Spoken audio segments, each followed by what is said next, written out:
have a few additional comments to make this evening with regard to some contracting work that's going on in the township. Glass Hill Road will close this coming Thursday to through traffic.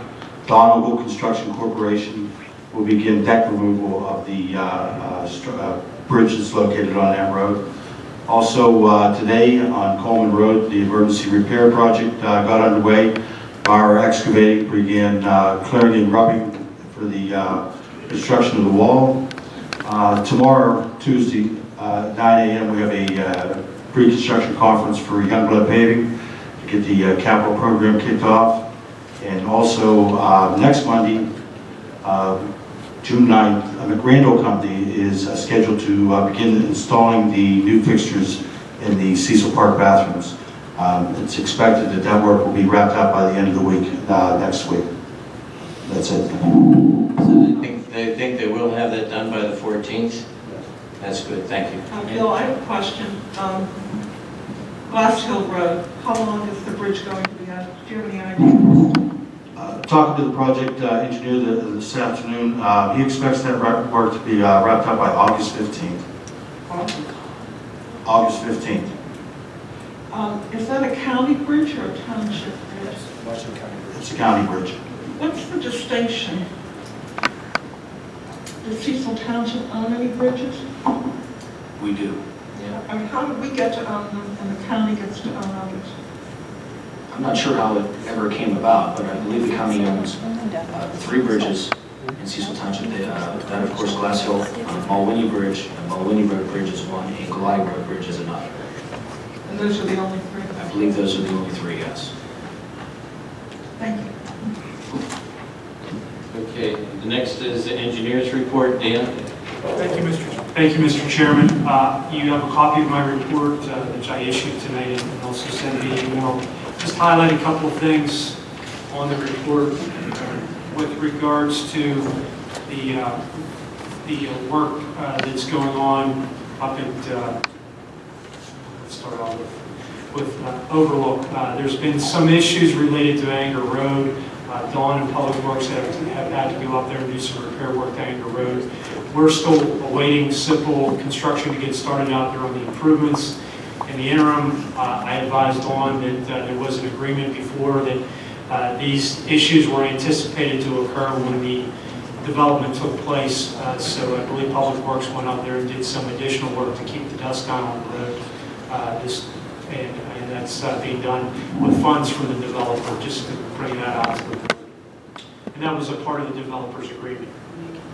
Moving on down on my list. Yeah. If we go to that, I also had complaints about the ENS not functioning, the controls being overwhelmed, and just down. Yep. Muddy water flowing just off the site. We haven't been out there recently, but I can get that checked. I mean, the county conservation district is really the guys that they have the permit or holding permit on that, and they're the real controlling arm of that. But I'll be glad to get out and supplement. Well, I'm not asking you to. Just they need to contact point to get it to the county there. We'll notify the county. All right. We'll take care of that.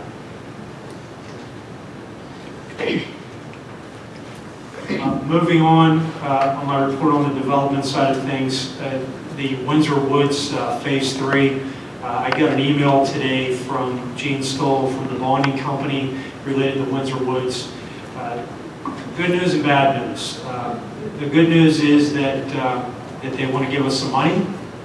The bad news is they don't want to give us as much money as we thought they should give us to take care of the issues. So essentially, the amount of money that they've offered, $100,000, would be enough to adequately take care of the road that's built up there right now. Would or would not? It would. Would? Yeah, there's about $80,000 worth of work within the road that's up there right now to fix. What needs to be done there, Dan? It needs the final wearing course. There needs to be some work on the storm sewers.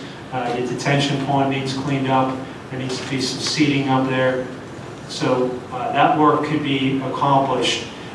One of the things that they said that they did not cover under their bond was the sanitary sewer, which is the sewer to service the last couple lots up there. That's a whole separate issue. But I discussed this with the solicitor before the meeting, and we can we can go back and talk to them further or whatever John thinks. Yeah, I think what we should do, not that we need to add much more to executive session, but I think we should at least speak about this in executive session regarding how we go back to them and when we go back to this. We can talk about the litigation costs. I think we're in the ballpark to get it done, and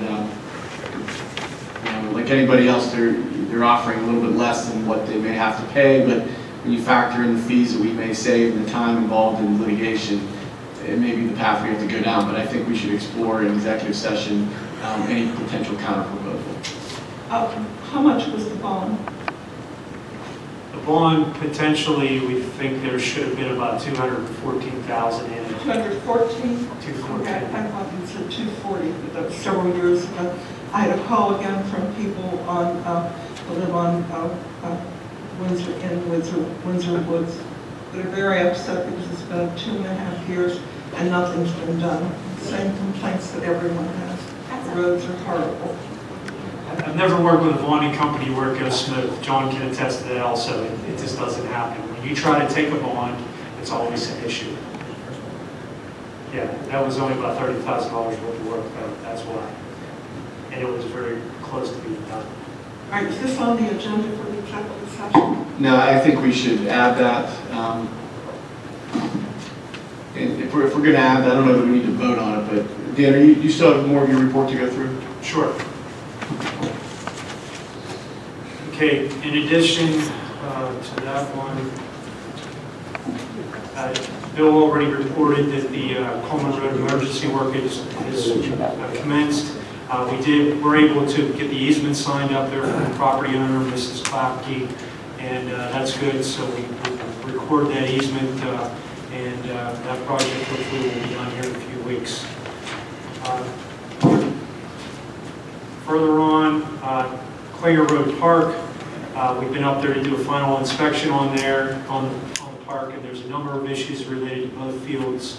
We're going to issue the punch list letter to the contractor, and it's going to be our opinion that there's no further payment due up there, considering the issues that are there. So There's no further payment due, yes. And then Bill also reported on the pavement maintenance program. And I think that's about it, with the exception of that Joe Seitz is here, just to answer any questions. What we did over the past month was sort of regroup on the roads in terms of what we've done. We got a comprehensive list together for the board of the roads that were mentioned the last time, the things that we've discussed. And I believe the board got a memo of that list of roads. It's not comprehensive for the entire township, but these are the most roads in the most immediate need and the roads with the biggest issues associated with them. And the total amount of money there is somewhere, we've estimated around $9 million. We didn't want to be presumptuous and take not knowing what the board wanted to do. I just think this gives a baseline for work that's out there that needs to be done, and how you approach it and what you see as priorities, we're more than glad to work with you on that. But this is the list. Okay, thank you, Dan. Any other questions?